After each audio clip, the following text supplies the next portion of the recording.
animal enthusiasts, welcome to my YouTube channel. I'm Critter Chaos, lover of nature and animal rights activist. Since this is my first video where I'll be talking, please tap the subscribe button for more future videos of me exploring everything about these remarkable animals that we coexist with on our big green planet.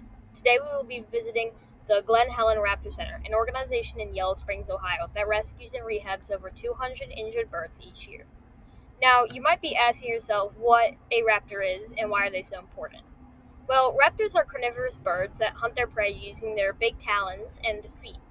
These beautiful birds help to keep animal populations under control, and they eat sick animals, which helps prevent diseases from spreading.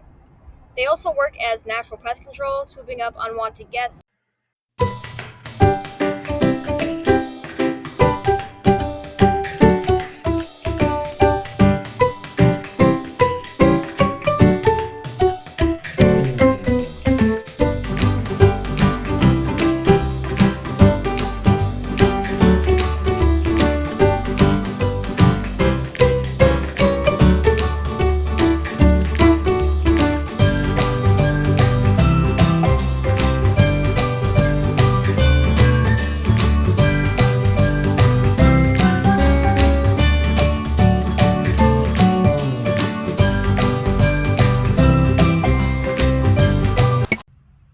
Here's a little sign right here. You guys can pause the video if you want to read this.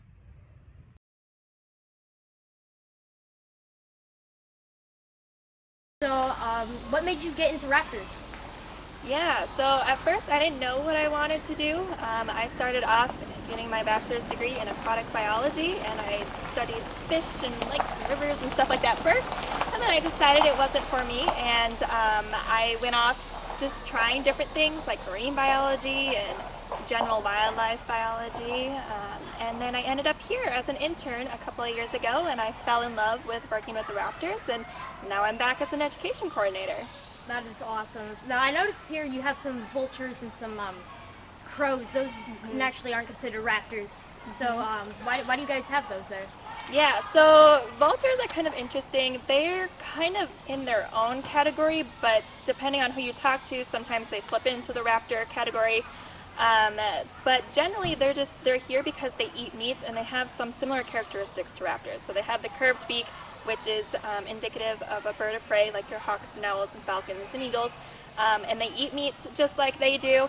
The only difference is that they eat just dead things and they tear it with their beak. Whereas our other birds of prey, they catch their food with their sharp talons and their feet, and then they, eat from there. Corva, our crow, she's here just because corvids can also eat meat, but they also eat a variety of different things like your berries and your nuts and stuff like that. And so our goal with her is just to kind of show people all the different things that birds can eat, which makes her a really good candidate. So why are these birds so important? Why do we have this beautiful facility dedicated to these raptors? Yeah, so birds of prey are really important to the environment and to the ecosystem.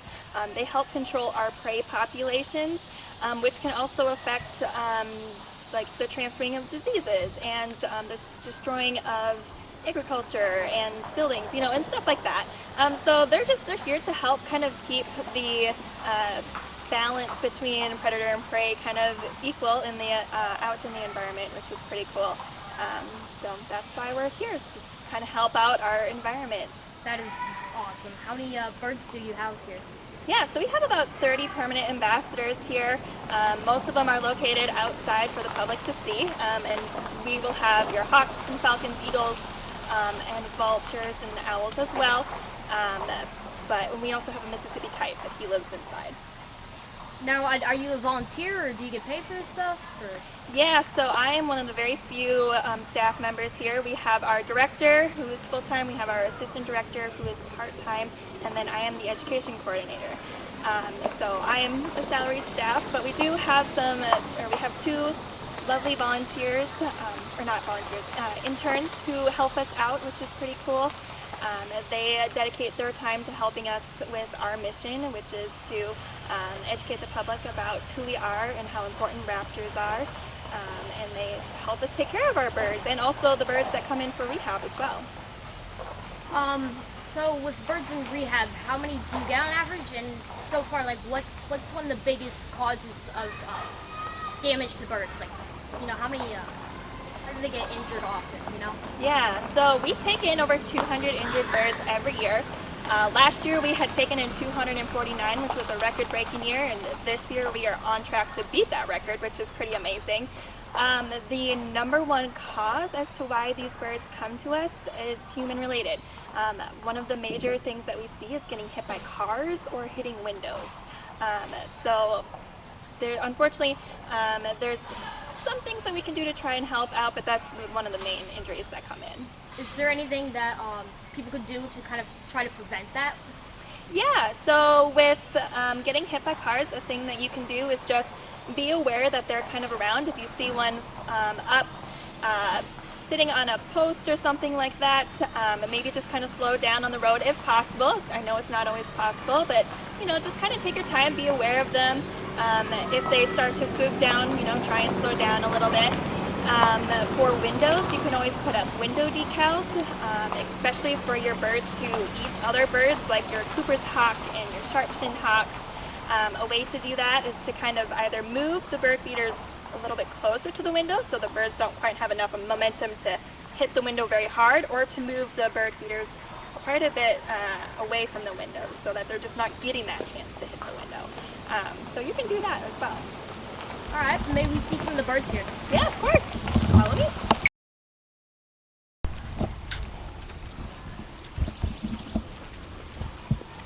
So we'll kind of just start off on this side. This is where, this is the section where our owls typically stay. Now, obviously, Corva or Crow is not an owl, but this is where she lives, is on this side.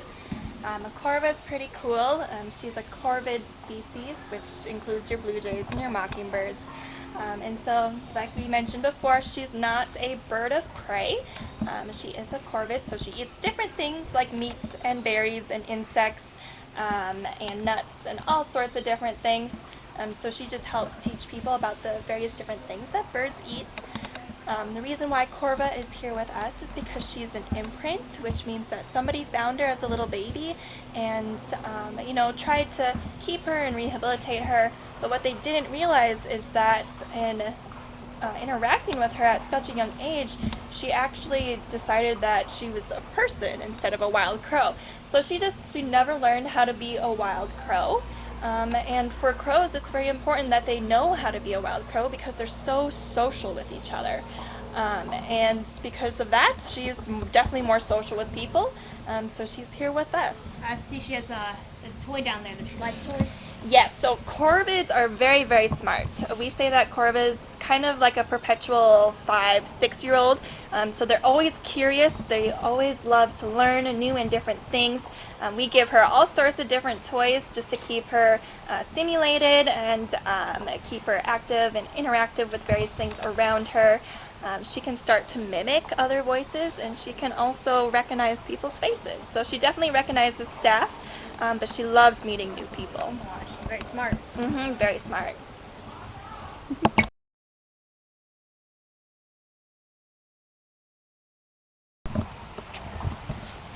So this is Daisy, and Daisy is a barn owl.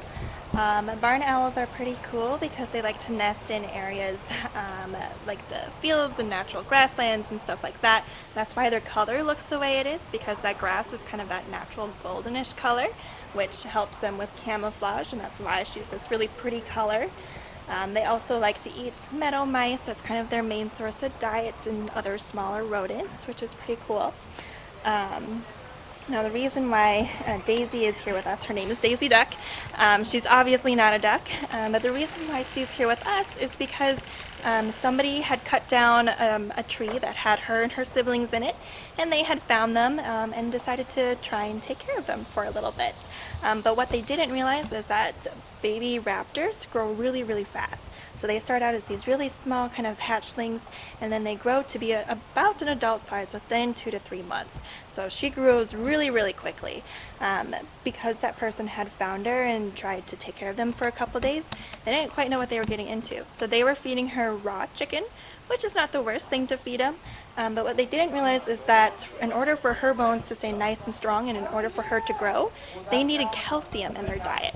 And they get calcium through other bones of animals that they like to eat. She's just fluffing out, getting all nice and comfortable for you. So the person had fed them raw chicken, and what they didn't realize is that her bones were starting to bend and break under her body weight. Metabolic bone disease? Yep, metabolic bone disease, exactly. So her bones had started to bend and break under their body weight. And so he decided to bring them to us, and we tried our best to take care of them. Unfortunately, though, Daisy did end up breaking her wing, so we tried our best to try and fix up her wing, but unfortunately it just never fully healed correctly, and it just doesn't extend all the way, so she can't fly. But that's okay because she has never really learned how to fly, so it's not a natural instinct for her to want to fly. She naturally just kind of wants to hop to the ground. It's kind of why her wing is extended a little bit off outside of her body. And if you kind of notice how one of her legs is turned in a little bit right here, it's because this bone had started to bend as well. So the reason why she's called Daisy Duck is because when she came to us, we splayed out her toes and we made this boot kind of up her leg as well, and she would waddle around like a duck. And we know that she's a girl kind of just based off of her size, so her name is Daisy Duck instead of Donald Duck. That's beautiful. Hello there. She is a beautiful girl. Flies, so we have different levels of perching, so she's able to hop and move around her enclosure. Bye, Daisy.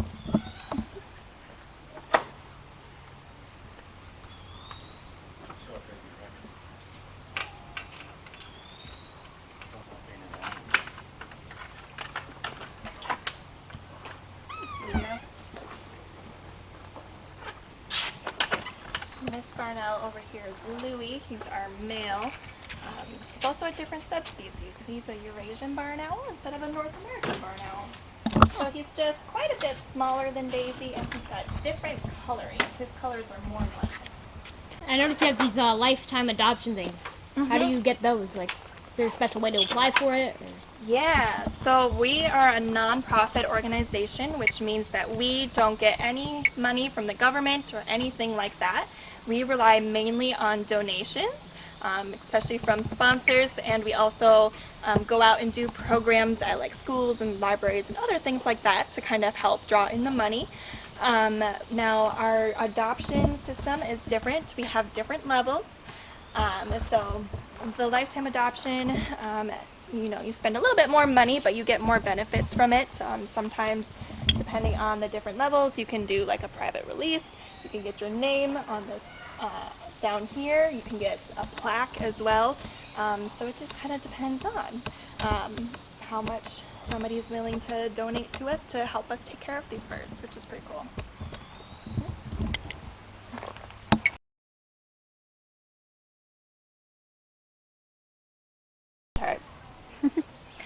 So this is Valkyrie. She is one of our red-tailed ambassadors. She's a red-tailed hawk. And the reason why we know she's a red-tailed hawk is if you look at her really pretty kind of rusty-ish, orangish, reddish tail.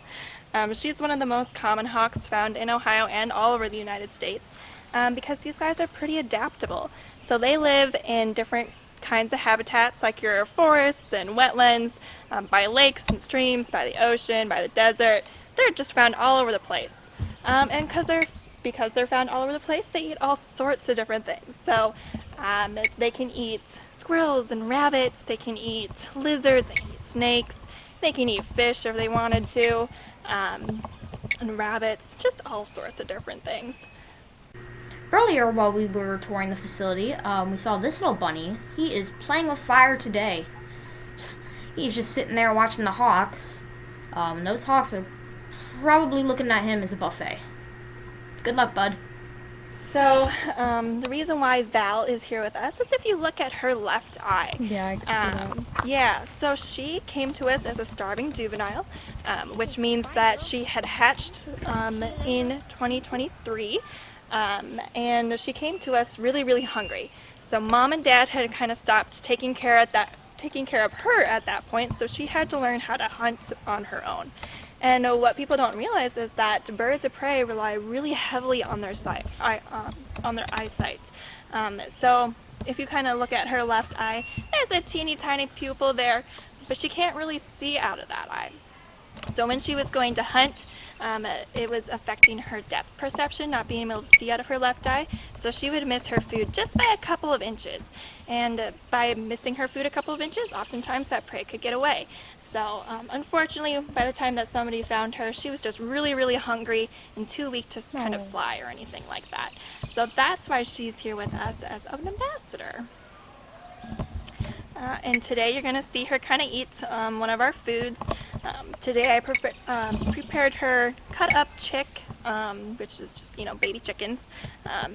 Just one of the things that we feed our birds here at the Raptor Center. So we'll feed them all sorts of different things, like your rabbits and muskrats and mice and chicks and all sorts of different things. But today she's getting chicks.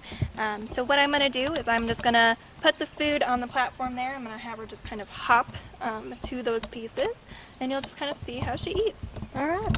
Yeah. Where do you guys get your food? So we have our own mouse rat quail colony, just to kind of help offset costs. Now, unfortunately, not all of our mice are able to sustain everybody here, so we do get mice from places like Rodent Pro, or sometimes people donate us mice. We get our chicks from local hatcheries, just because that's the easiest way for us to get chicks. And we also get donated stuff from like the Ohio Wildlife Center or the DNR. They'll bring us fish or venison. We also get muskrat donated from a falconer, which is pretty cool. So we get all sorts of different things from various different places. Yeah, one of my questions as well with the meat and like the mice and stuff. Is there like a specific way that you guys like euthanize them, kind of, or? I mean, with like our mice and our rats, we just we use gas. Yeah, that's humane. Yep, that's the that's easiest way for us to do it. And then if we get anything like rabbits or chickens or quail, if they're still alive, we will do a cervical dislocation, which is the easiest thing for us to do, and very good. the painless thing for those guys as well. So. Beautiful. All right, let's see you eat, buddy. Yeah. She's just gonna go to it. Oh. So she gets a little sticky-footed. It's something that younger birds of prey kind of go through when they're first learning how to do training and different things, where they'll kind of hold on to the glove a little bit too long and they kind of forget to let go. So she did that a little bit here this first time, but once she starts eating, she generally stops doing that and she'll fly smoother to the platform, I should say. All right, pretty girl. You want to step up? Good girl.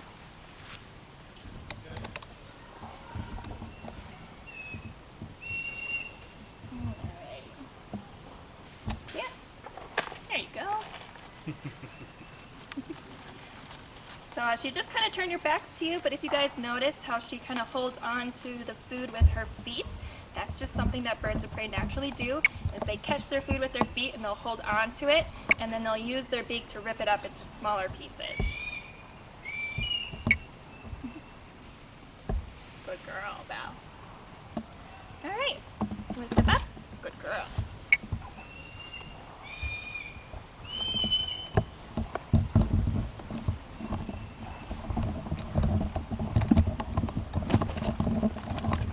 Let go. There we go. Silly girl.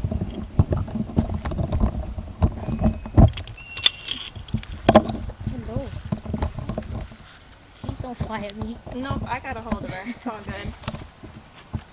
I may be tiny, but I'm not a mouse. No, what's really nice about birds of prey is that they go after other animals, so you don't typically have to worry about them as people. Yeah. And oftentimes people are like, oh my gosh, they're super scary, they're going to get me, but honestly, not really. They just kind of do their own thing in their own environment. Oftentimes we're intruding on them compared to the other way around. Right, Val, you want to step up? Good girl.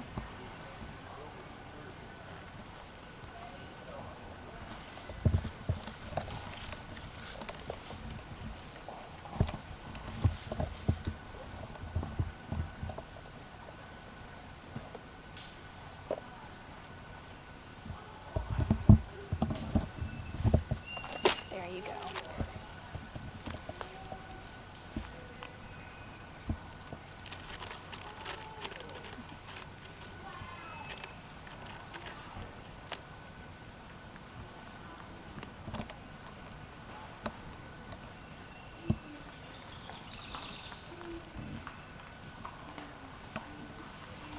Beak is sharp. It's really sharp. Yes, I'm talking about you. So sometimes, if their beak gets too long, we will cope them or give them kind of a filing down. Just because birds in captivity, they don't generally have enough different textured surfaces that they normally keep their talons and beak kind of trimmed down compared to out in the wild. So actually her beak is just a little overgrown here, at least around the sides. But her beak and her talons are nice and sharp for all of that ripping. Bald eagles here. The one on the right hand side, his name is Laza, and the one on the left hand side is named Graham. Now Graham does have some other brown feathers on his head, and what most people don't realize is that bald eagles don't get a full white head and tail until they're 5 years old. So when they first hatch, they're all brown. And people sometimes mistake them as golden eagles, but they're not. We don't have golden eagles in Ohio. They're actually juvenile bald eagles. Now, Graham is full grown and he is over 5 years old. He just decided to keep some of his brown head feathers. It's interesting. How does that happen? Is it just like hormones or just... We're not entirely sure why. Some eagles just don't fully molt all of their brown feathers.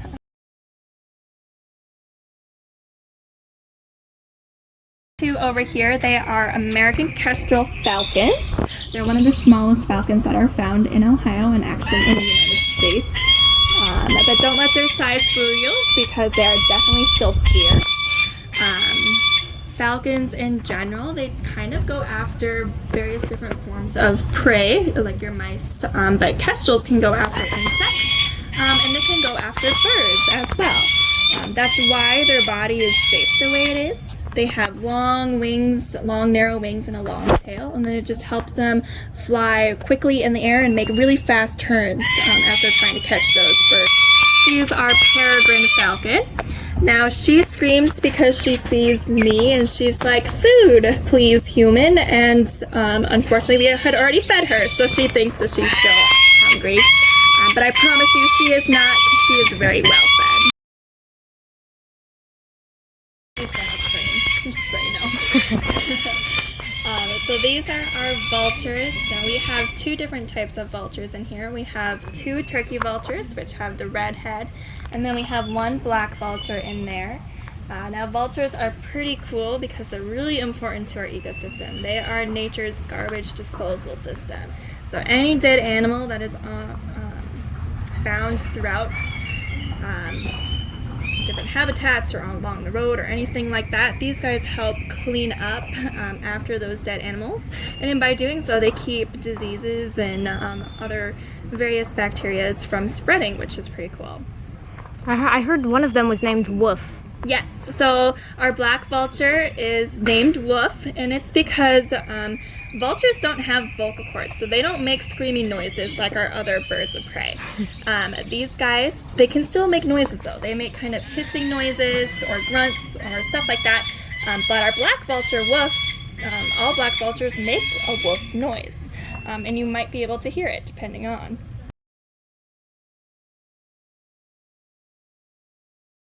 Mickey, and he is our Mississippi Kite. He came to us from Arizona, and the reason why he lives inside is because he has a partial wing amputation. So he has a full wing on his left hand side, but he's missing part of the wing on his right hand side. So the center who had amputated his wing kind of took away his balance, and that wasn't their intention.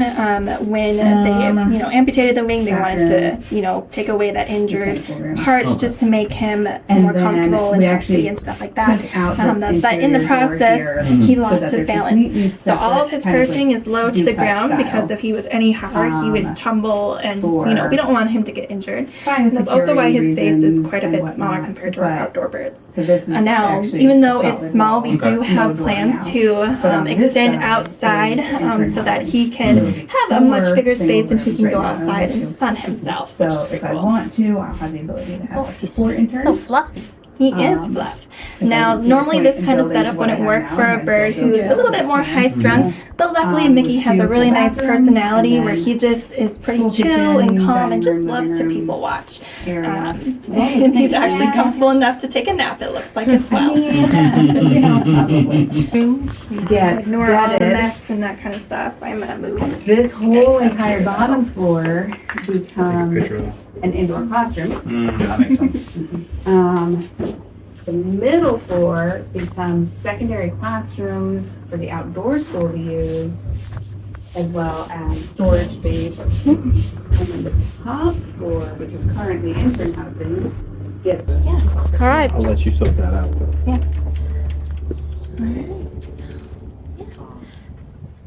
So this was the Glen Helen Raptor Center. So all of the birds that you guys had met outside, they are permanent residents. So they had some sort of disability that just unfortunately prevents them from being released back into the wild. But they're all really important to teach the public about